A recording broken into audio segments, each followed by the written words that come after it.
কিন্তু আমরা মানুষরা এভাবে বলি, আহা বেচারা লোকটা খুব গরিব, এই লোকটার জীবনে শুধু সমস্যা আর সমস্যা। আর ধনীদের দেখে আমরা মুগ্ধ হই। আমাদের প্রিয় নবী বলেছেন যে একজন ধনী লোকের বেহেশতে প্রবেশ করা গরিবের চেয়ে অনেক বেশি কঠিন। আর পবিত্র কোরআন বলছে সূরা আনফাল অধ্যায় নম্বর ৮ আয়াত নম্বর ২৮, ধন সম্পদ তোমাদের জন্য পরীক্ষা, এটা পরীক্ষা।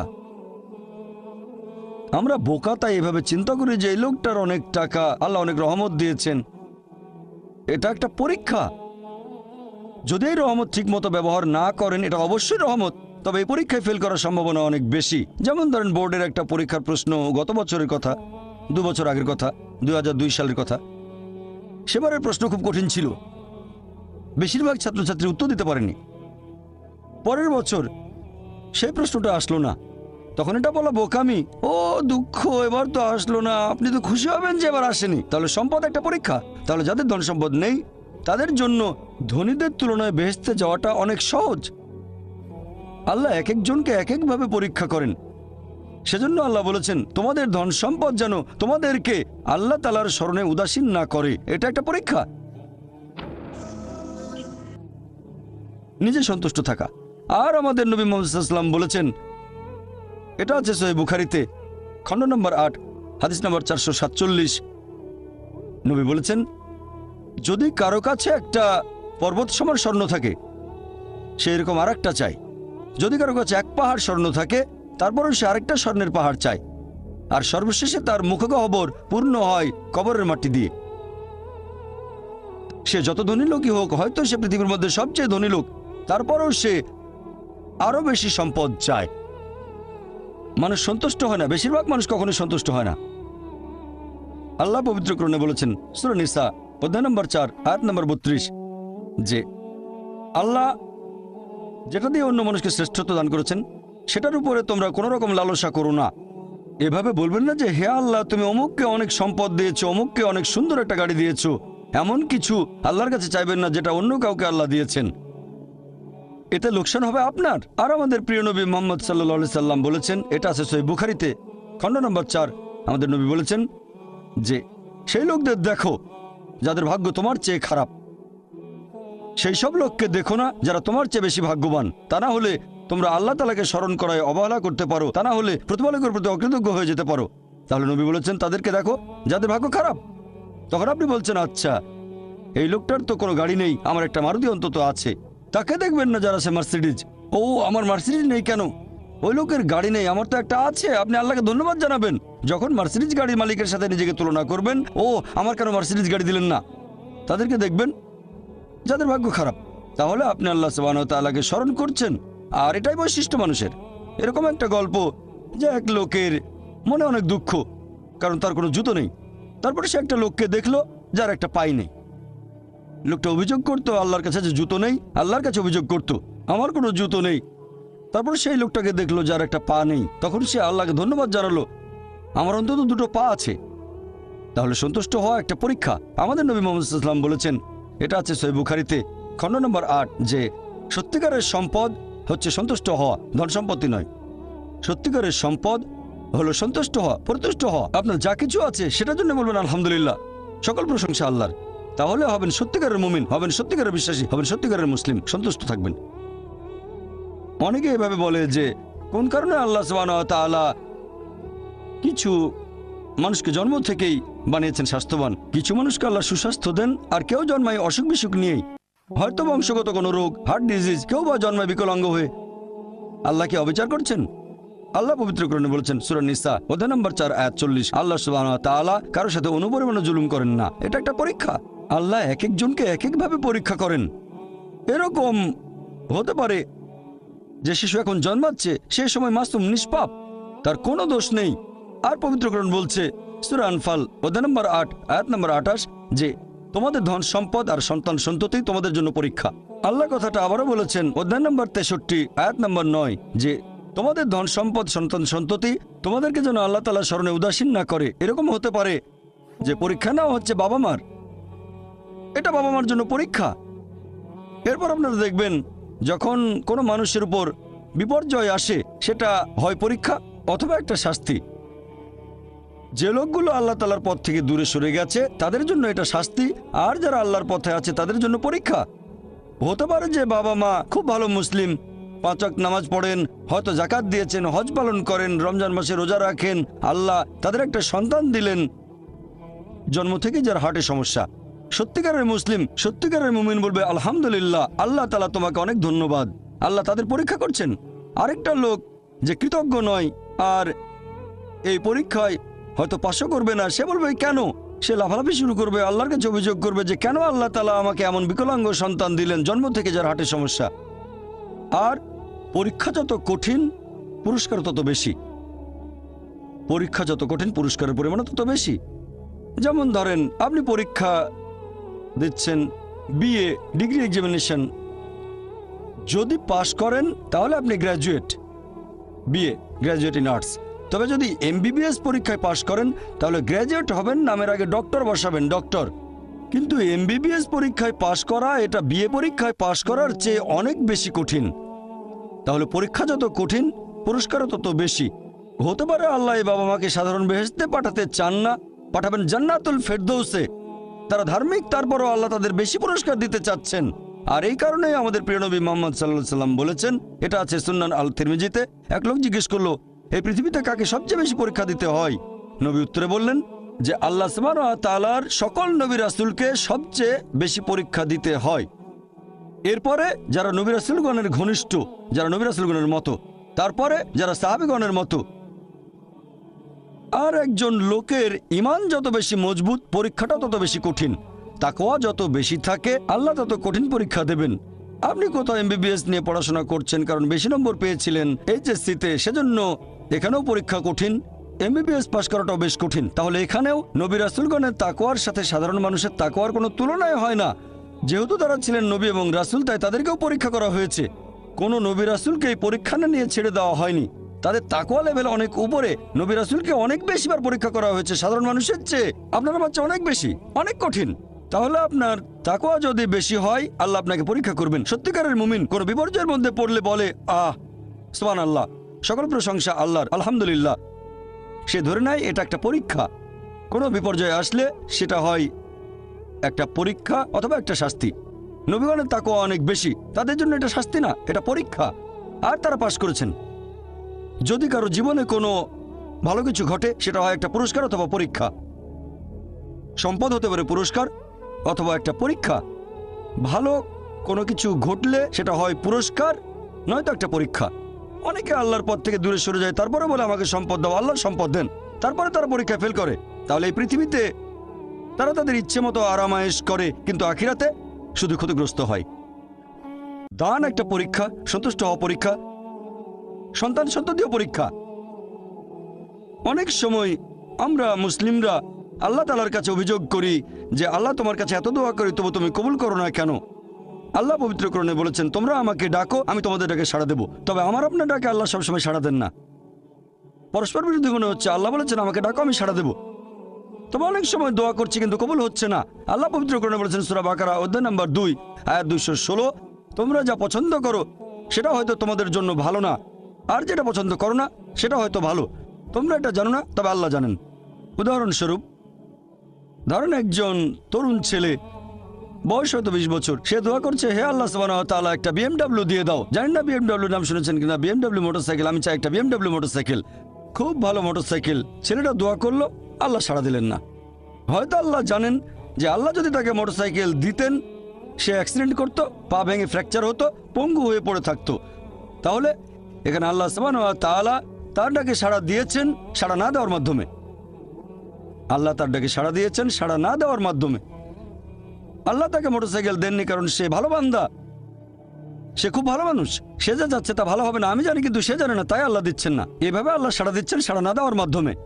আবার কিছু লোকজন আছে, যেমন আল্লাহ বলেছেন পবিত্র কোরআনে সূরা বাকারা অধ্যায় নম্বর 2 আয়াত 15 ও 16, এখানে ভণ্ডদের কথা বলা হচ্ছে। আল্লাহ তাদের রশি দেবেন, তারা বিভ্রান্তের মতো ঘুরে বেড়াবে। তারা সম্পদ চেয়েছে, আল্লাহ দিয়েছেন। অনেকে আছে যারা আল্লাহর সাথে অন্য কাউকে শরীক করে, তারা বলে অনেক সম্পদ চাই, আল্লাহ তাদের সম্পদ দেন। এটা তাদের জন্য আসলে একটা পরীক্ষা। এভাবে তারা নিজেদের কবর খুঁড়ছে। তাই আমরা কখনোই হতাশ হব না। আল্লাহ তাআলা আছেন সব সময়, আল্লাহর উপর সবসময় ভরসা রাখবেন। সেই কারণেই পবিত্র কোরআন অনুযায়ী আত্মহত্যা হারাম। সূরা নিসা অধ্যায় 4, তোমরা নিজেকে হত্যা করো না, আত্মহত্যা করো না, নিশ্চয়ই আল্লাহ পরম দয়ালু, সাহায্য করবেন, তার উপর ভরসা করবেন। যখন কোনো লোক আত্মহত্যা করে তখন মনে হবে সে অকৃতজ্ঞ, সে ভাবছে আল্লাহ আমাকে অনেক বিপদে ফেলেছে, এটা কোনো সুবিচার না, এভাবে বেঁচে থাকার কোনো মানে হয় না, তাই শেষ করে দেবো। আল্লাহ পবিত্র কোরআনে বলেছেন সূরা বাকারা অধ্যায় নম্বর 2 আয়াত 286, এটা সূরা বাকারার একেবারে শেষ আয়াত, যে আল্লাহ সুবহানাহু ওয়া তাআলা কারো উপরেই তার সাধ্যের অতিরিক্ত বোঝা চাপিয়ে দেন না।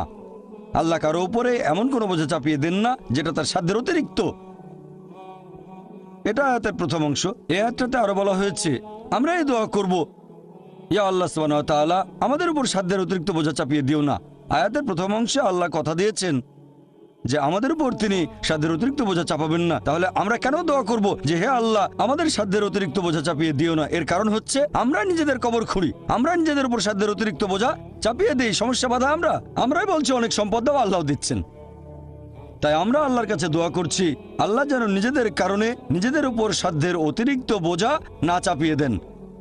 আমরা সবসময় আল্লাহ তাআলার উপর ভরসা করব, একমাত্র তার ইবাদত করব, তিনি আমাদের স্রষ্টা। আমাদের অস্তিত্বের পেছনের উদ্দেশ্য হচ্ছে আল্লাহ সুবহানাহু ওয়া তাআলার ইবাদত করা, অন্য কারো নয়।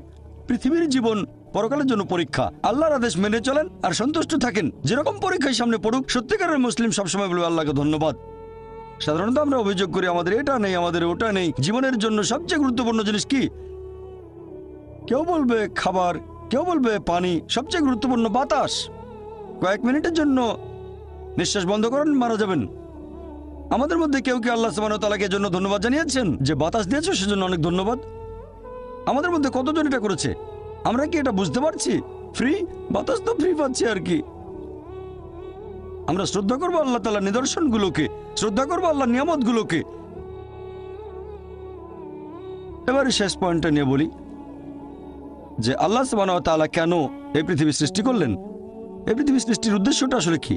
আল্লাহ পবিত্র কোরআনে বলেছেন সূরা ইব্রাহিম অধ্যায় নম্বর 14 আয়াত 32 ও 33 যে আল্লাহ সুবহানাহু ওয়া তাআলা আকাশমণ্ডল ও পৃথিবী সৃষ্টি করেছেন আর আকাশ থেকে পানি বর্ষণ করান, এর সাথে দিয়েছেন ফলমূল। তিনি নৌযানকে মানুষের অধীন করেছেন যাতে সেগুলো আল্লাহর বিধানে সমুদ্রে বিচরণ করে। তিনি মানুষের কল্যাণে নিয়োজিত করেছেন নদীসমূহকে।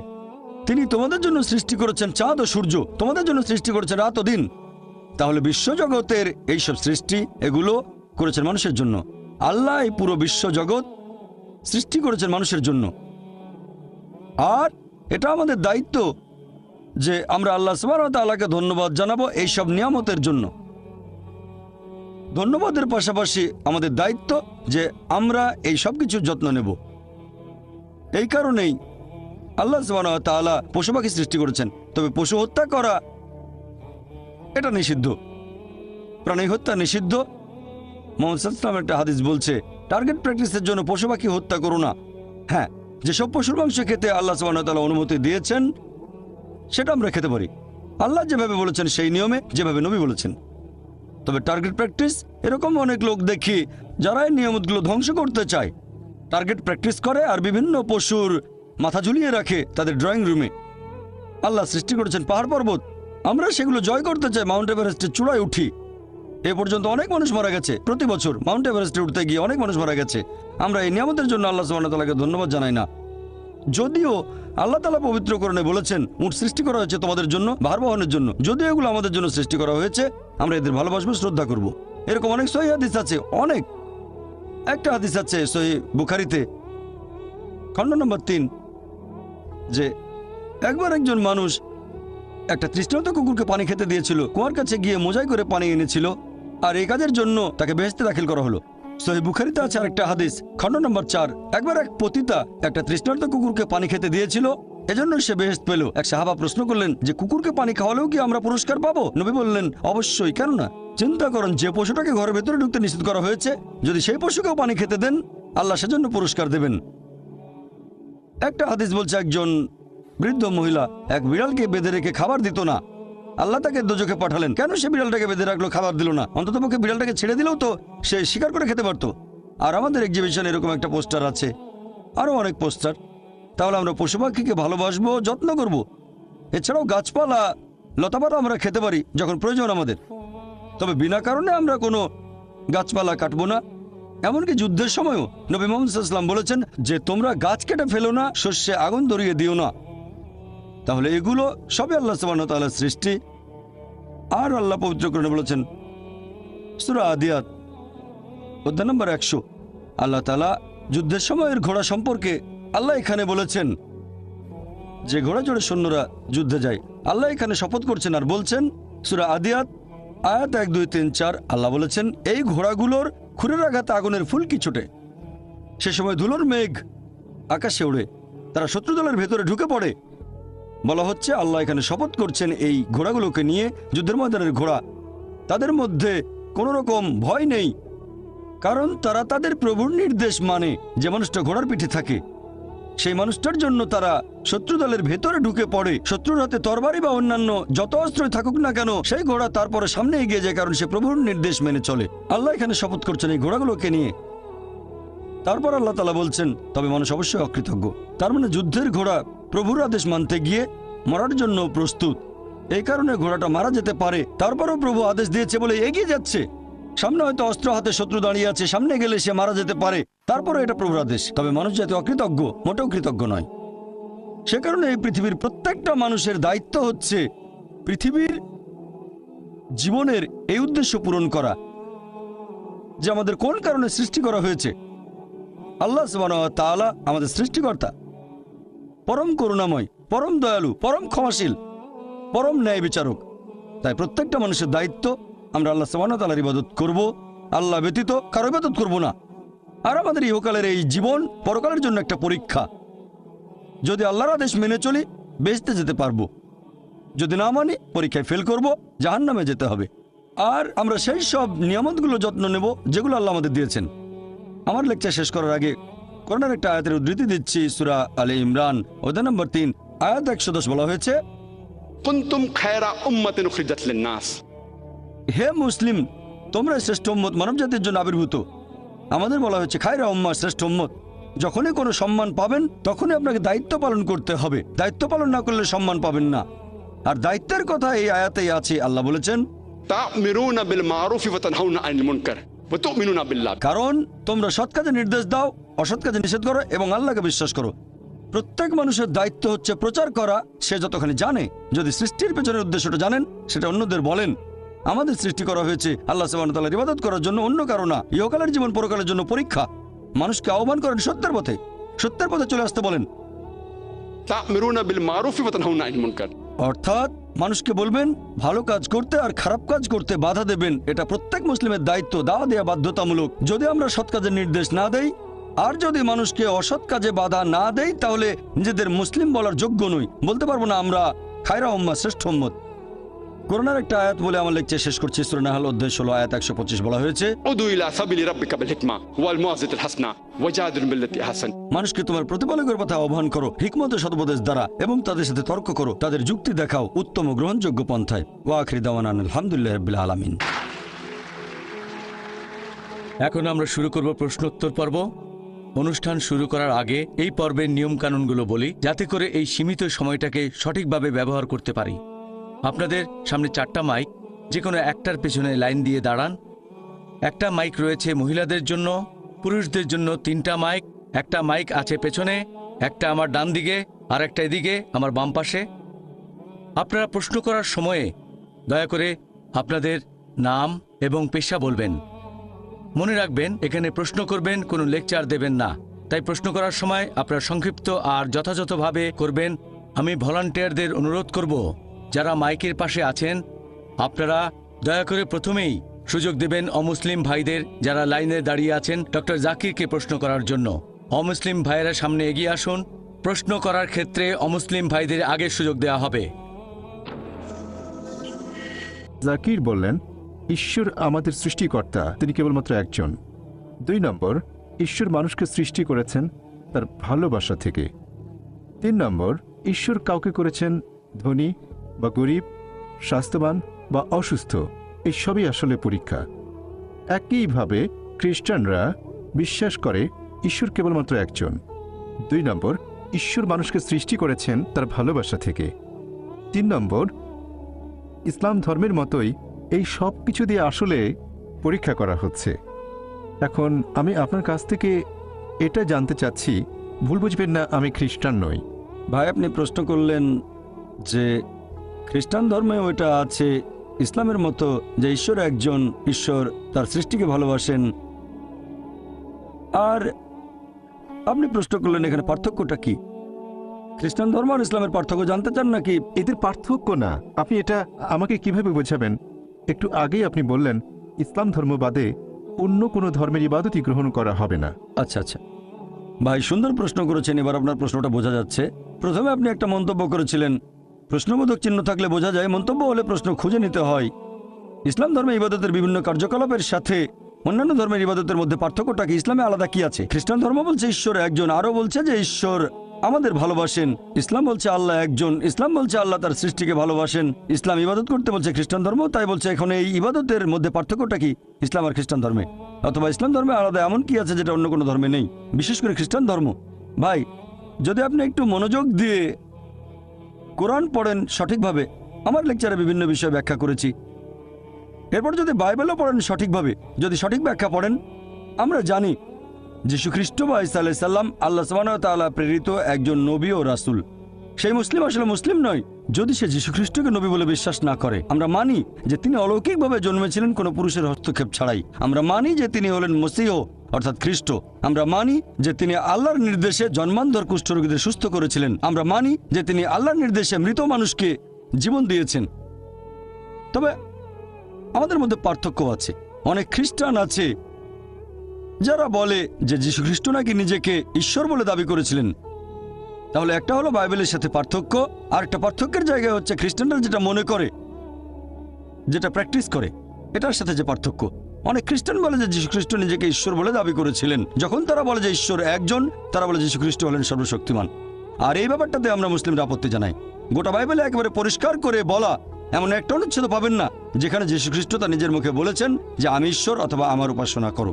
তাহলে একজন সাধারণ খ্রিস্টানের কাছে ইবাদত করা হলো যীশু খ্রিস্টের ইবাদত বা উপাসনা করা। আমি আবার আগের কথাটা বলছি, গোটা বাইবেলে একেবারে পরিষ্কার করে বলা এরকম একটা অনুচ্ছেদ পাবেন না যেখানে যীশু খ্রিস্ট তার নিজের মুখে এই কথাটা বলেছেন যে আমি ঈশ্বর অথবা আমার উপাসনা করো। যদি কোনো খ্রিস্টান আমাকে পুরো বাইবেল থেকে এমন একটা অনুচ্ছেদ দেখাতে পারে যেখানে যীশু খ্রিস্ট নিজের মুখে বলেছেন যে আমি ঈশ্বর অথবা আমার উপাসনা করো, আমি ডক্টর জাকির নায়েক, তাহলে আজকে খ্রিস্টান ধর্ম গ্রহণ করব। তরবারের নিচে আমি আমার মাথা রাখছি। আমি অন্য মুসলিমদের পক্ষ নিয়ে কথা বলছি না, কারণ বাইবেল পড়লে দেখবেন এটা বলা হচ্ছে গসপেল অফ জন অধ্যায় নম্বর 14 অনুচ্ছেদ 28, যীশু খ্রিস্ট নিজের মুখে বলেছেন আমার পিতা আমার চেয়ে মহান।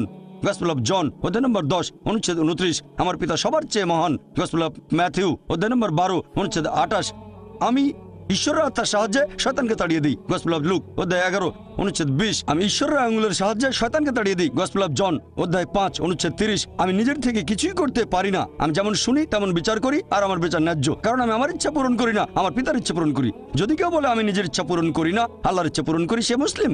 সেজন্য আমার লেকচারে বলেছিলাম যে যীশু খ্রিস্ট আসলে ছিলেন একজন মুসলিম। কোরআন এটা বলছে সূরা আলে ইমরান অধ্যায় 3 আয়াত 52, আবার আছে গসপেল অফ জন অধ্যায় 17 অনুচ্ছেদ 3, এই হলো অনন্ত জীবন যাতে তোমরা জানতে পারো যীশু খ্রিস্টকে যাকে ঈশ্বর পাঠিয়েছেন। এরপর আছে গসপেল অফ জন অধ্যায় 14 অনুচ্ছেদ 24, যে কথাগুলো শুনছো সেগুলো আমার নয় বরং আমার পিতার যিনি আমাকে পাঠিয়েছেন। এরপর পরিষ্কার বলা হয়েছে বুক অফ অ্যাক্টস অধ্যায় 2 অনুচ্ছেদ 22, হে ইসরায়েলবাসী মনোযোগ দিয়ে শোনো, নাজারেত শহরের যিশু ঈশ্বর মনোনীত একজন মানুষ, তোমাদের মাঝে অনেক অলৌকিক কাজ করবে, ঈশ্বর তাকে দিয়ে করাবেন, তোমরা তার সাক্ষী থাকবে। ঈশ্বর মনোনীত মানুষ তোমাদের মাঝে সে অলৌকিক কাজ করবে যেগুলো ঈশ্বর তাকে দিয়ে করাবেন, তোমরা তার সাক্ষী থাকবে। তাহলে যীশু খ্রিস্ট ছিলেন আল্লাহ তাআলার গুরুত্বপূর্ণ একজন নবী, তবে তিনি আল্লাহ নন। কখনোই বলেননি আমার ইবাদত করো। তবে দুর্ভাগ্যজনকভাবে খ্রিস্টান চার্চ এখন প্রচার করে মোক্ষ লাভের কথা। বাইবেলে স্বর্গের কথা বলা হয়েছে, নরকের কথা বলা হয়েছে, তবে ইহকালের জীবনের উদ্দেশ্যটা সেখানে বিস্তারিত বলা হয়নি। এ ব্যাপারে কেউ কিছু বলেনি, তবে পল কিছু কথা বলে গেছেন। পলের কথা আছে করিন্থিয়ানসে অধ্যায় নম্বর 15, পল বলছেন 1 করিন্থিয়ান অধ্যায় 15, যদি যীশু খ্রিস্ট আমাদের পাপের ভার বহন করে মৃত্যুবরণ না করেন, আমাদের বিশ্বাস তাহলে ভিত্তিহীন, আমাদের সবকিছু ভিত্তিহীন। তার মানে যীশু খ্রিস্ট আমাদের পাপের বোঝা নিয়ে মৃত্যুবরণ করেছেন পলের কথা অনুযায়ী। আর তারা বাইবেলের একটা অনুচ্ছেদের কথা বলে, গসপেল অফ জন অধ্যায় 3 অনুচ্ছেদ 16, ঈশ্বর জগৎকে এত ভালোবাসেন যে একমাত্র জাতপুত্রকে দান করলেন, তাকে যদি কেউ বিশ্বাস করে সে বিনষ্ট হয় না বরং অনন্ত জীবন পায়। তাহলে স্যালভেশন বা মোক্ষলাভ চার্চের কথা অনুযায়ী হচ্ছে বিশ্বাস করব যীশু খ্রিস্ট আমাদের পাপের বোঝা নিয়ে মারা গেছেন, তাহলে আপনি স্বর্গে যেতে পারবেন, বেহেশতে যেতে পারবেন। এখন এই একমাত্র জাতপুত্র, এখানে জাত শব্দটাকে গসপেল অফ জন অধ্যায় 3 অনুচ্ছেদ 16 থেকে বাদ দেওয়া হয়েছে। খ্রিস্টান ধর্মের উচ্চপদস্থ 32 জন বিশেষজ্ঞ বাদ দিয়েছেন। নতুন ভার্সনে শব্দটা নেই, তাদের অভিযোগ এটা বানানো গল্প, পরে ঢোকানো হয়েছে, ওখানে ছিল না। তারা খ্রিস্টান ধর্মকে নিজের মতো করে বানিয়ে নিয়েছে। তবে যীশু খ্রিস্ট নিজের মুখে বলেছেন, এক লোক যিশুর কাছে আসলো, গসপেল অফ ম্যাথিউ অধ্যায় নম্বর 19 অনুচ্ছেদ 16 এবং 17, হে ভালো প্রভু, আমি কোন ভালো কাজটা করব যাতে অনন্ত জীবন পেতে পারি? আমি কোন ভালো কাজ করব যাতে স্বর্গে যেতে পারি? যীশু খ্রিস্ট তার উত্তরে বললেন যে তুমি আমাকে ভালো বলছো কেন? ভালো আর কেউ নয়, আছে শুধু একজন, সর্বশক্তিমান ঈশ্বর। তোমরা যদি অনন্ত জীবন পেতে চাও তাহলে ঈশ্বরের আদেশ মেনে চলো।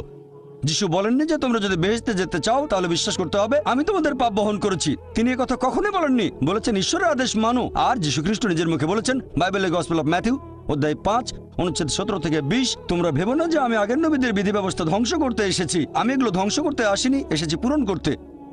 আকাশ ও পৃথিবী লোপ না হওয়া পর্যন্ত এই বিধি ব্যবস্থার একটা বিন্দু বিসর্গ লোপ পাবে না, সবই পূর্ণ হবে। আর যারা এই বিধি ব্যবস্থা পালন করে অন্যদেরকে শিক্ষা দেয় তারা স্বর্গের রাজ্যে মহান গণ্য হবে। আর যারা এই বিধি ব্যবস্থার সামান্য একটু আদেশ অমান্য করে তাদের স্বর্গরাজ্যে তুচ্ছ গণ্য করা হবে। যদি তোমাদের ন্যায়নিষ্ঠতা শিক্ষক আর ফরিসীদের ন্যায়নিষ্ঠকে অতিক্রম না করে তাহলে তোমরা স্বর্গের রাজ্যে প্রবেশ করতে পারবে না। যদি ভালো খ্রিস্টান হতে চান তাহলে ঈশ্বরের সব আদেশ মানতে হবে, যে ঈশ্বর কেবলমাত্র একজন, মূর্তি পূজা করবো না, মুসা আলাইহিস সালাম যেগুলো করতে বলেছিলেন। তাহলে দেখতে পাচ্ছেন বাইবেল নিয়ে যদি গবেষণা করেন দেখবেন সেখানে মাত্র একজন ঈশ্বরের কথা আছে, ট্রিনিটি না। আল্লাহ পবিত্র কোরআনে বলেছেন সূরা নিসা অধ্যায় 4 আয়াত 171, ولا تقولوا ثلاثة তোমরা ট্রিনিটি বলো না, انتهوا خير لكم। নিবৃত হবে, এতে তোমাদের কল্যাণ। যদি বলেন ঈশ্বরের একের ভিতরে 3, সেটা হবে শিরক, মোক্ষ লাভ করতে পারবেন না। ট্রিনিটি সম্পর্কে কোথাও বলা হয়নি, বাইবেলের কোনো জায়গাতে ট্রিনিটি উল্লেখ করা হয়নি, তবে শব্দটা কোরআনে আছে। সূরা নিসা অধ্যায় 4 আয়াত 171, তো ছাড়াও আছে সূরা মাইদা অধ্যায় 5 আয়াত নাম্বার 73, বলা হয়েছে لقد كفر الذين قالوا ان الله ثالث ثلاثة। তারা কুফরি করছে, ধর্মের অবমাননা করছে যারা বলে যে আল্লাহ তিনের মধ্যে একজন। বাইবেলের কোনো জায়গায় ট্রিনিটি শব্দটা ব্যবহার করা হয়নি। এর কাছাকাছি শব্দটা আছে ফার্স্ট এপিস্টল অফ জন অধ্যায় 5 অনুচ্ছেদ 7, বলা হয়েছে স্বর্গের রাজ্যে 3 জন হিসাব লিপিবদ্ধ করেন, পিতা পুত্র পবিত্র আত্মা, আর এরা 3 জন এক। এখন বাইবেলের এই অনুচ্ছেদটা খ্রিস্টান ধর্মের উচ্চপদস্থ 32 জন বিশেষজ্ঞ বাইবেল থেকে বাদ দিয়েছেন, কারণ তাদের মতে এটা বানানো গল্প, পরে ঢুকানো হয়েছে। এই শব্দটা কখনোই এখানে ছিল না। তাহলে ট্রিনিটি শব্দের কাছাকাছি যে অনুচ্ছেদ ট্রিনিটি বলা হয়নি, তবে কাছাকাছি, সেটাকে বাদ দিয়েছেন কারণ এটা বানানো গল্প। তাহলে বুঝতে পারছেন, যদি যাচাই করতে চান কোনটা সঠিক বাইবেলে, তখন দেখবেন ফুরকান, এটাই হলো মানদণ্ড। এই মানদণ্ডই বলবে কোনটা সঠিক কোনটা বেঠিক। যদি তুলনা করে দেখেন আর খ্রিস্টানদের বাইবেল পড়েন, বাইবেলে কখনোই বলা হয়নি যে যীশু খ্রিস্ট সর্বশক্তিমান ঈশ্বর।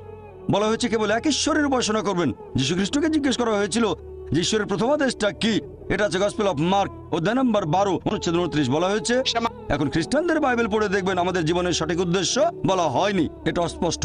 আর খ্রিস্টানদের চার্চ পলের শিক্ষাগুলো গ্রহণ করেছে। সেন্ট পল বলেছেন যদি বিশ্বাস করো যিশু তোমার পাপ নিয়ে মারা গেছেন তাহলে তুমি স্বর্গে যেতে পারবে। তারপর যা খুশি করেন, চুরি করেন, ধর্ষণ করেন, যে কোনো অপরাধ করতে পারেন, যদি আমার পাপের বোঝা নিয়ে যীশু খ্রিস্ট ক্রুশবিদ্ধ হয়ে মৃত্যুবরণ করে থাকেন তাহলে আমি যা খুশি করতে পারি। যেমন ধরেন কেউ আমাকে বললো একটা রেস্টুরেন্টে গিয়ে যা ইচ্ছে খেতে পারেন, আমি বিল দিয়েছি, তখন আমি ইচ্ছে মতো খাবো, চিকেন, মাটন, বিরিয়ানি যা ইচ্ছে খেতে পারি। তাহলে যীশু খ্রিস্ট যদি আমার পাপের বোঝা নিয়ে মৃত্যুবরণ করেন তখন যে কোনো পাপ করতে পারবেন, তারপরে বেহেশতে যাবেন, শুধু মানবেন যিশু পাপের বোঝা নিয়ে মারা গেছেন। তাহলে খ্রিস্টানদের চার্চ এটা শিক্ষা দেয়, বাইবেলে এমন কথা বলা হয়নি। এজন্য আমার ভিডিও ক্যাসেট দেখতে পারেন, similarities between Islam and Christianity, সেখানে সাদৃশ্যগুলোর কথা বলেছি। সেজন্যই বলেছিলাম যীশু খ্রিস্ট মানুষকে যে শিক্ষা দিয়েছেন সেটা ইসলাম, মানে আল্লাহর কাছে আত্মসমর্পণ। রবি, আর আমি আইআইটির ছাত্র। আপনি বললেন ভালোবাসার কথা। আমার কাছে যেটা মনে হয় যে প্রেম, আমি যদি ভগবানকে প্রেম করি তাহলে এই সততা ইত্যাদি, আপনি যে ভালো গুণাগুণের কথা বলেছেন যেগুলো আমাদের মধ্যে থাকা উচিত, আল্লাহর একজন বান্দার যেগুলো থাকা উচিত, সেগুলো তো তখন এমনিতেই চলে আসবে। তাহলে এইসব নিয়ম কেন? আল্লাহ আপনাদের কোরআনে যেগুলো বলেছেন এই নিয়ম মানা কি জরুরি? আমি যদি ভগবানকে প্রেম করি সেটা কি তাহলে যথেষ্ট নয়? শুধু এভাবেই কি আমি ভগবান বা আল্লাহর প্রশংসা করতে পারি না? ভাই একটা প্রশ্ন করলেন, আমি প্রশ্নটা আরেকবার বলছি। আপনি বললেন যে ঈশ্বর ভালোবাসেন আর মানুষ ঈশ্বরকে ভালোবাসেন, আর ঈশ্বরকে ভালোবাসলে যে সব গুণের কথা বলেছিলাম, সততা, দানশীলতা, এগুলো অটোমেটিক্যালি চলে আসবে। তাহলে এটার কি প্রয়োজন আছে যে আমরা আল্লাহ তাআলার নির্দেশ মানব যেগুলো আছে কোরআনে? এটার কি দরকার আছে? ভাই, যদি সবকিছু অটোমেটিক্যালি চলে আসে তাহলে আপনিও অটোমেটিক্যালি কোরআনের নির্দেশগুলো মানবেন। তবে সবাই কিন্তু সবকিছু অটোমেটিক্যালি পায় না, বুঝতে পারলেন?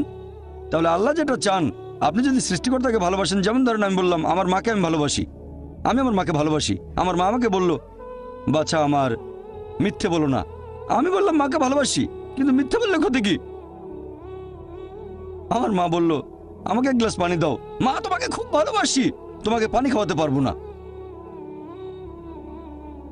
আমি অসুস্থ, কয়েকটা ট্যাবলেট এনে দাও, মা আমি তোমাকে খুব ভালোবাসি। যদি আমার মায়ের নির্দেশগুলো না মেনে চলি, তাহলে এই ভালোবাসা দিয়ে কি হবে? এটা মূল্যহীন, শুধু মুখের কথা। সেজন্য আল্লাহ পবিত্র কোরআনে বলেছেন সূরা আনকাবুত অধ্যায় নম্বর 29 আয়াত নম্বর 2, যদি শুধু মুখে বলো ঈমান এনেছি, আল্লাহ তোমাদের পরীক্ষা করবেন। যদি বলেন আল্লাহকে ভালোবাসেন, আমি আল্লাহকে ভালোবাসি, আল্লাহ এতে ছেড়ে দেবেন না, অবশ্যই পরীক্ষা করবেন। শুধু যদি বলেন আল্লাহকে ভালোবাসি, শুধু যদি বলেন ঈমান এনেছি, আল্লাহকে বিশ্বাস করি, অবশ্যই আল্লাহ আমাদের পরীক্ষা করবেন। তাহলে এই জীবন একটা পরীক্ষা। এরপর যখন পরীক্ষা দিতে যাবেন, আপনি যদি সেই পরীক্ষার নিয়ম কানুন না জানেন, তাহলে সমস্যা হবে। যেমন ধরেন আপনি একটা পরীক্ষা দিতে বসবেন, প্রথমে আপনি দেখবেন সেই পরীক্ষার সিলেবাসটা কি, তারপর সেই সিলেবাস অনুযায়ী পড়বেন। এখন আল্লাহ বেশ কিছু কথা বলেছেন, আমি আপনার সঙ্গে একমত। কিছু জিনিস বা গুণ যেমন সততা, দানশীলতা, এগুলো মানুষের ভেতরে থাকে, আল্লাহ এগুলো দিয়েছেন। তবে অনেক কিছুই তো আমরা জানি না। মদপান না করাটা ভেতরে থাকে না, দানশীলতার ব্যাপারটা মানুষের ভেতরে থাকে, মানে থাকতে পারে। যেমন কাউকে অত্যাচার করলে আপনার খারাপ লাগতে পারে, কিছু জিনিস আমাদের ভেতরে থাকে। জুয়া না খেলাটা ভেতরে থাকে না। তাহলে কিছু জিনিস ভেতরে আছে আর কিছু নেই। আমাদের যেটা করতে হবে, আমরা আল্লাহ সুবহানাহু ওয়া তাআলার নির্দেশগুলো সব মেনে চলবো। আর আল্লাহ বলেছেন এই জীবন একটা পরীক্ষা। তাহলে আপনি যদি আল্লাহর আদেশগুলো পড়ে না দেখেন, পরীক্ষা পাশ করবেন কিভাবে? আমি কেন এই কোরআন পড়তে বলছি? কারণ এই হলো একমাত্র বই যেটা আল্লাহ তাআলার আসমানি কিতাব, যেটা এখন অবিকৃত অবস্থায় আছে। স্যার উইলিয়াম মেয়র কথা অনুযায়ী, যিনি ইসলামের একজন কড়া সমালোচক, তিনিও লিখতে বাধ্য হয়েছেন মানে তার সামনে অপশন ছিল না। পৃথিবীতে আর কোনো ধর্মগ্রন্থ নেই পবিত্র কোরআনের মতো যেটা 1200 বছর ধরে অবিকৃত অবস্থায় আছে। তিনি এটা বলেছেন 200 বছর আগে। ইসলামের সমালোচক হয়েও তার কোনো অপশন ছিল না, মিথ্যে বলতে পারেননি, তাই এটা লিখেছেন। আপনারা যদি আল্লাহ সুবহানাহু ওয়া তাআলার সবগুলো আসমানি কিতাব একটু ভালো করে দেখেন, আল্লাহ অনেক ওহী পাঠিয়েছেন। আমরা এরকম 4টার নাম জানি, তাওরাত, জাবুর, ইনজিল আর কোরআন। তাওরাত হলো সেই আসমানি কিতাব যেটা নাজিল হয়েছিল মুসা আলাইহিস সালামের উপর। জাবুর হলো সেই আসমানি কিতাব যেটা নাজিল হয়েছিল দাউদ আলাইহিস সালামের উপর। ইনজিল হলো সেই আসমানি কিতাব যেটা নাজিল হয়েছিল যিশু আলাইহিস সালামের উপর। আর কোরআন হলো সেই আসমানি কিতাব যেটা নাজিল হয়েছিল সর্বশেষ চূড়ান্ত নবী মুহাম্মদ সাল্লাল্লাহু আলাইহি সাল্লামের উপর। আর আল্লাহ পবিত্র কোরআনে বলেছেন সূরা রদ অধ্যায় 13 আয়াত নম্বর 38, আমি প্রত্যেক যুগে ওহী প্রেরণ করেছি। অনেক আসমানি কিতাব নাজিল হয়েছে, সময়ের সাথে সাথে সেগুলো বিকৃত হয়ে গেছে। একমাত্র যে আসমানি কিতাব এখন অবিকৃত অবস্থায় আছে সেটা পবিত্র কোরআন। সেজন্য আমি বলেছি, যদি আল্লাহর সত্যিকারের আদেশগুলো মেনে চলতে চান তাহলে কোরআন পড়েন। আর আপনি যদি হিন্দু হন, জিজ্ঞেস করতে পারেন এটা কিভাবে প্রমাণ করবেন। সেজন্য আমার লেকচার শুনবেন, অনুষ্ঠিত হবে 18 জানুয়ারি রবিবার, সিমিলারিটিজ বিটুইন হিন্দুইজম অ্যান্ড ইসলাম। মাইকে আমার নাম প্রসন্ন, এমবিবিএস এর ছাত্র। স্যার, আপনি বললেন যে প্রয়োজন ছাড়া পশু হত্যা করা ঠিক না, টার্গেট প্র্যাকটিস বা শিকারের জন্য। বর্তমানে পৃথিবীতে একজন মানুষ ভেজিটেরিয়ান হয়েও সুস্থভাবে আর সুন্দরভাবে থাকতে পারে। তাহলে শুধুমাত্র খেতে সুস্বাদু বলে এই পশুদের হত্যা করা আপনার মতে সঠিক না ভুল? ভাই প্রসন্ন খুব সুন্দর প্রশ্ন করেছেন, আর টপিকের সাথে খুবই প্রাসঙ্গিক। আমি আমার লেকচারে বলেছি পশু পাখি হত্যা করা উচিত না, তারা আল্লাহর সৃষ্টি, যদি না খাওয়ার প্রয়োজন হয়। টার্গেট প্র্যাকটিস করবেন না। তাহলে মুসলিমরা কেন পশু হত্যা করে? ভেজ খেয়ে সুস্থ থাকতে পারে আপনার মতে, এমবিবিএস এর একজন ছাত্র। তাহলে শুধু ভালো স্বাদের জন্য কেন প্রাণী হত্যা? ভাই 1 নম্বর পয়েন্ট, একজন মুসলিম পুরো ভেজিটেরিয়ান হয়েও খুব ভালো মুসলিম হতে পারে। কোরআনের কোনো আয়াত বা কোনো হাদিস বলছে না যে এটা বাধ্যতামূলক, এটা ফরজ ননভেজ খাওয়া, পশুর মাংস। ভেজিটেরিয়ান হয়েও আপনি খুব ভালো মুসলিম হতে পারেন। তবে আল্লাহ সুবহানাহু ওয়া তাআলা পবিত্র কোরআনে বলেছেন সূরা মাইদা অধ্যায় নম্বর 5 আয়াত নম্বর 1, তোমাদের জন্য খাদ্য সব চতুষ্পদ প্রাণী যেগুলো তোমাদের জন্য হালাল, সেই সব চতুষ্পদ তোমাদের জন্য হালাল, উল্লেখিত পশুগুলো বাদে। আল্লাহ বলেছেন সূরা নাহাল অধ্যায় নম্বর 16 আয়াত নম্বর 5 যে আল্লাহ তোমাদের জন্য চতুষ্পদ জন্তু সৃষ্টি করেছেন যাতে তোমরা তাদের মাংস খেতে পারো। পবিত্র কোরআনে সূরা মুমিনুন অধ্যায় 23 আয়াত 21 যে নিশ্চয়ই গবাদি পশু তোমাদের জন্য একটি নিদর্শন, কারণ তাদের শরীরের ভেতর থেকে তোমাদের জন্য দুধ উৎপাদন করি, এতে তোমাদের জন্য উপকারিতা আছে, আর এদের মাংস তোমরা খেতে পারো। সৃষ্টিকর্তা আল্লাহ সুবহানাহু ওয়া তাআলা আমাদের অনুমতি দিয়েছেন এই মাংস আমরা খেতে পারবো, তাহলে আমরা কেন খাবো না? এবার আপনার যুক্তিটাতে আসি যে এই গবাদি পশুর মাংস, আপনি তো এমবিবিএস এর ছাত্র, আমিও মেডিকেল ডাক্তার, এমবিবিএস পাস করেছি।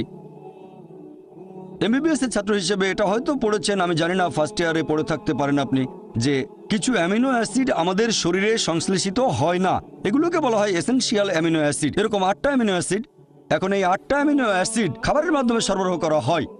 খাবারের মাধ্যমে সরবরাহ করা না হলে শরীরে ক্ষতি হতে পারে। পৃথিবীর কোনো ভেজিটেবলে আপনি এই 8টা অ্যামিনো অ্যাসিডের সবগুলো পাবেন না, এরকম নেই। একমাত্র যে খাবার এই 8টা অ্যামিনো অ্যাসিডের সবগুলো সরবরাহ করে থাকে, সেটা হচ্ছে মাংস, মাছ, মাংস জাতীয় খাবার। মাংস জাতীয় খাবারে থাকে প্রচুর প্রোটিন, অনেক ভিটামিন, প্রচুর আয়রন থাকে। এটা স্বাস্থ্যকর। তবে আমি জানি যে আপনি ননভেজ খাবার না খেয়েও স্বাস্থ্যবান থাকতে পারবেন, অবশ্যই এটা সম্ভব। আপনি সুষম খাদ্য খেলেন, নিয়মিত চেক আপ করালেন ইত্যাদি, সম্ভব বলছি না স্বাস্থ্যবান হতে পারবেন না। তবে খাবারটা যখন স্বাস্থ্যকর তখন খাবেন না কেন? অনেকে এখানে কারণ দেখায় যে আমরা পশুদের কষ্ট দিচ্ছি, এ ব্যাপারে পরে বলছি। এখন আপনি যদি তৃণভোজী প্রাণীদের দাঁতগুলো দেখেন, গরু, ছাগল, ভেড়া, তাদের দাঁতগুলো সমান, তারা শুধু শাকসবজি খায়, কখনো মাংস জাতীয় খাবার খাবে না। আবার যদি মাংসাশী প্রাণীদের দাঁতগুলো একটু খেয়াল করেন, বাঘ, চিতাবাঘ, সিংহ, এদের দাঁতগুলো সূচালো, দাঁতগুলো তীক্ষ্ণ, শুধু মাংস খায়, কখনো ঘাস খাবে না। এখন যদি মানুষের দাঁতগুলো দেখেন, আয়নার সামনে দাঁড়ালে দেখতে পাবেন, আমিও দাঁড়ালে দেখতে পাবো যে আল্লাহ তাআলা আমাদের সমান দাঁত এবং সূচালো দাঁত দুটোই দিয়েছেন। যদি আল্লাহ তাআলা, যদি সৃষ্টিকর্তা চাইতেন আমরা শুধু ভেজ খাবার খাবো, তাহলে এই সূচালো দাঁত দিলেন কেন? এখন আপনি মেডিকেল ছাত্র, সূচালো দাঁত মাংস খাওয়ার জন্য? এটাই প্রমাণ হয় আল্লাহ এটা দিয়েছেন ননভেজ খাবার খাওয়ার জন্য। এছাড়াও তৃণভোজী প্রাণীদের যে পরিপাকতন্ত্র, যেমন গরু, ছাগল, ভেড়া মাংস হজম করতে পারে না, শুধু শাকসবজি হজম করতে পারে। এরপর মাংসাশী প্রাণীদের পরিপাকতন্ত্র, বাঘ, চিতাবাঘ, সিংহ শুধু মাংস হজম করতে পারে, শাকসবজি হজম করতে পারে না।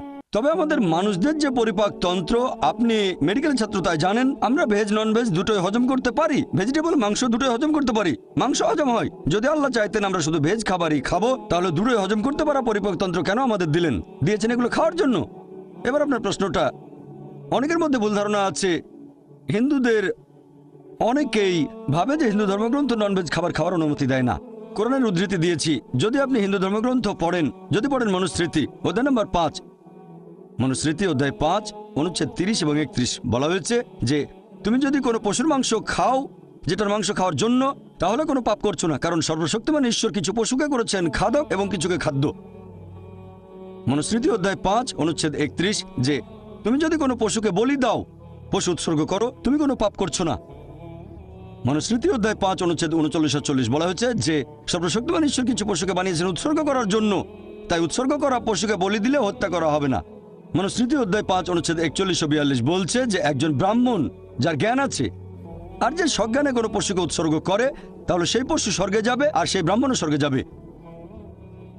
এরপর আছে ঋগ্বেদে গ্রন্থ নম্বর 10 অনুচ্ছেদ 27 পরিচ্ছেদ 2, এক লোক বলছে আমি যুদ্ধ করতে যাচ্ছি, আমি ফিরে আসলে বড় একটা ষাঁড় প্রস্তুত রেখো। এরপর ঋগ্বেদ গ্রন্থ নম্বর 10 অনুচ্ছেদ 28 পরিচ্ছেদ 4 বলা হয়েছে যে ইন্দ্র তিনি বলছেন আমার খাওয়ার জন্য ষাঁড় প্রস্তুত রেখো, ষাঁড়ের মাংস খাবে। এরপর যদি পড়েন মহাভারত অনুশাসন পর্ব অধ্যায় নম্বর 88, সেখানে পড়লে দেখবেন কথাটা মনুস্মৃতিতেও আছে অধ্যায় নম্বর 3 অনুচ্ছেদ 266 থেকে 277। যুধিষ্ঠির জিজ্ঞেস করলো ভীষ্মকে আমরা কি উৎসর্গ করব আজকে যজ্ঞে, মানে পূজায় উৎসর্গ হিসেবে, যাতে আমাদের পূর্বপুরুষেরা সন্তুষ্ট থাকবেন। তখন ভীষ্ম উত্তরে বললেন যে তুমি যদি শাকসবজি দাও, ভেজিটেবল, আমাদের পূর্বপুরুষরা সন্তুষ্ট থাকবেন 1 মাস, যদি মাছ দাও সন্তুষ্ট থাকবেন 2 মাস, যদি মাংস দাও সন্তুষ্ট থাকবেন 3 মাস, যদি খরগোশ দাও তাহলে সন্তুষ্ট থাকবেন 4 মাস, যদি ছাগলের মাংস দাও সন্তুষ্ট থাকবেন 5 মাস, শূকরের মাংস দিলে 6 মাস, হরিণের মাংস দিলে 7 মাস, আর পাখির মাংস দিলে 8 মাস। এভাবে আরো অনেক বলা হয়েছে। এটা হিন্দুদের ধর্মগ্রন্থ। এছাড়া আরো বলা হয়েছে মহিষের মাংস দিলে সন্তুষ্ট থাকবেন 11 মাস, যদি গরুর মাংস দাও তাহলে 12 মাস, আর গন্ডারের মাংস দিলে সারা জীবনের জন্য। তাহলে হিন্দুদের ধর্মগ্রন্থ এটা বলছে। হিন্দুদের বিভিন্ন ধর্মগ্রন্থ আমাদের অনুমতি দিয়েছে যে আমরা ননভেজ খেতে পারবো, এমনকি গরুর মাংস। এটা আমার কথা না, সবগুলো রেফারেন্স বলেছি আমি, চেক করে দেখতে পারেন, এটা পুরোপুরি সঠিক। এবারে লজিক্যাল কারণটা একটু দেখি যে আমাদেরকে কেন পশু পাখির বিভিন্ন ক্ষতি করতে হবে। আমরা তো ননভেজ খাবার খেয়েই বেঁচে থাকতে পারি। মানুষ একটা লজিক দেখায় যে পশু হত্যা করা খুব বড় অপরাধ, আর একটা গাছ হত্যা করা কম অপরাধ, কারণ গাছের জীবন নেই, এটাই তাদের লজিক। আগেকার হিন্দু মুনি ঋষিরা ননভেজ খেতেন, গরুর মাংস তারা খেতেন, তবে তাদের প্রভাবিত করেছে জৈনরা। তাদের অহিংসা নীতি এরকম বলে যে গাছের কোনো জীবন নেই, তাই গাছপালা খাওয়া পশু হত্যা করার চেয়ে অনেক কম অপরাধ। তবে এখন আমি জানি যে গাছপালার জীবন আছে, এখন তাদের লজিক বদলে গেছে। বলে আচ্ছা ভাই জাকির, মানলাম গাছের জীবন আছে, তবে গাছ ব্যথা অনুভব করতে পারে না, তাই গাছ হত্যা পশু হত্যা করার চেয়ে কম অপরাধ। এখন বিজ্ঞান আরও উন্নত হয়েছে আর আমরাও জানতে পেরেছি যে গাছপালাও ব্যথা অনুভব করে। গাছপালার নার্ভাস সিস্টেম আছে, ব্যথা অনুভব করে, গাছ কাঁদতেও পারে, অনেক সময় খুশি হয়, আবার কখনো দুঃখ পাই। তবে গাছপালার কান্না আমরা মানুষরা শুনতে পাই না, কারণ মানুষ যে তরঙ্গের শব্দ শুনতে পারে সেটা 20 সাইকেল পার সেকেন্ড থেকে 20,000 সাইকেল পার সেকেন্ড পর্যন্ত। এর নিচে বা উপরে মানুষ শুনতে পায় না। আপনারা হয়তো সাইলেন্ট ডগ হুইসেল দেখেছেন, কুকুর 40,000 পার সেকেন্ড পর্যন্ত শুনতে পারে। তাহলে এই হুইসেলের শব্দটা মানুষের শ্রবণযোগ্য তরঙ্গের উপরে, মানে 20,000 সাইকেল পার সেকেন্ডের উপরে, তবে 40,000 সাইকেল পার সেকেন্ডের নিচে। মালিক হুইসেল বাজালে মানুষ শুনতে পাবে না, কিন্তু কুকুর শুনে চলে আসবে। এখন গাছপালাও কাঁদে, কিন্তু আমরা শুনতে পাই না। কান্না শুনতে পাই না, তার মানে এই না যে তাদের অত্যাচার করব, যদি এটাকে অত্যাচার বলেন। একবার এক লোক বলেছিল যে ভাই জাকির, আমি মানছি গাছপালার জীবন আছে, গাছপালা ব্যথা অনুভব করে, তবে গাছপালার ইন্দ্রিয় মাত্র 2-3টা, পশু পাখির 5টা ইন্দ্রিয়। এজন্য গাছ হত্যা করাটা ছোট অপরাধ পশু হত্যার চেয়ে। আমি বললাম আচ্ছা ভাই, তর্কের খাতিরে আপনার কথা মানলাম, গাছে 2টো ইন্দ্রিয়, পশু পাখির 5টা আছে। এখন ধরেন আপনার এক ভাই জন্ম থেকেই বোবা আর কালা, 2টো ইন্দ্রিয় কম, বলতে পারে না, শুনতে পারে না। বড় হওয়ার পরে একটা লোক তাকে মেরে ফেললো, তখন কি জজের কাছে গিয়ে বলবেন, ও মাই লর্ড, খুনিকে একটু কম শাস্তি দেবেন কারণ আমার ভাইয়ের 2টো ইন্দ্রিয় কম ছিল? আপনি তো বলবেন ওকে আরো বেশি শাস্তি দেন, আমার ভাই মাসুম, একেবারে নিষ্পাপ, আমার ভাইকে মারলো কিভাবে?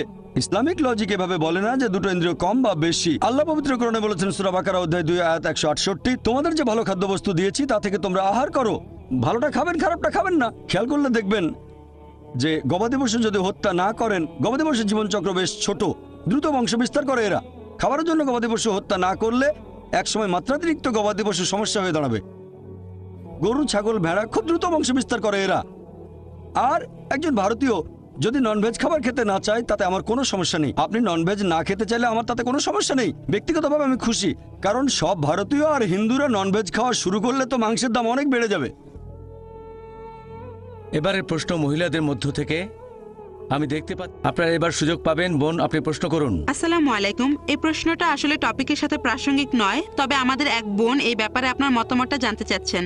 আমরা ছেলে মেয়েদের সেকুলার স্কুলে পাঠাচ্ছি, এতে করে তারা ইসলামী মূল্যবোধ থেকে দূরে সরে যাচ্ছে। যদিও অনেক বোন মনে করেন ছেলে মেয়েদের সেকুলার স্কুলে পাঠালে কোনো সমস্যা নেই যদি তারা বাসায় ইসলামী শিক্ষা পায়। আপনি কি বলবেন? বোন, আপনি প্রশ্ন করলেন, আমিও একমত এটা টপিকের বাইরে, তবে চেয়ারপারসন অনুমতি দিয়েছেন, আমিও উত্তর দেব।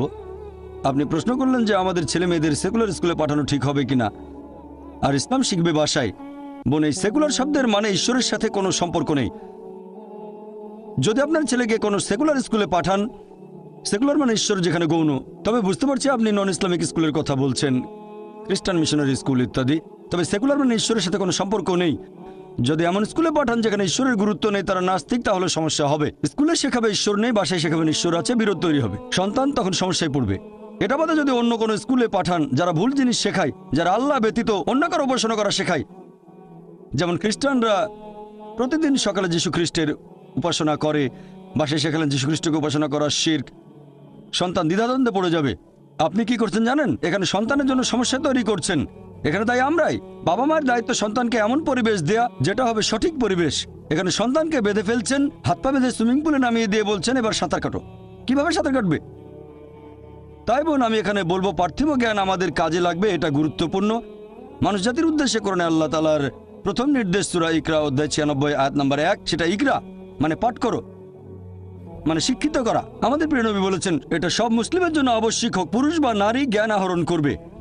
তাহলে জ্ঞান অর্জন আবশ্যিক, দুটোই প্রয়োজন, ধর্মীয় শিক্ষা পাশাপাশি পার্থিব শিক্ষা, এই দুটোই গুরুত্বপূর্ণ। তবে সাবধান থাকবেন পার্থিব শিক্ষা গ্রহণ করার সময় ধর্মীয় শিক্ষা যেন পিছিয়ে না পড়ে।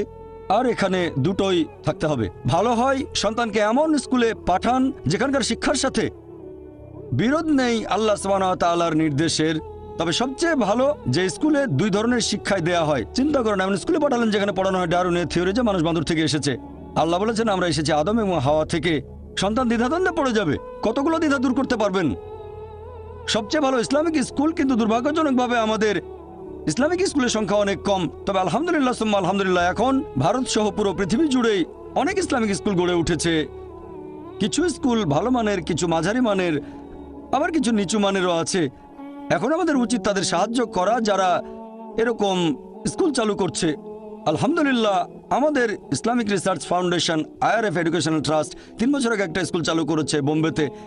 এটার নাম ইসলামিক ইন্টারন্যাশনাল স্কুল।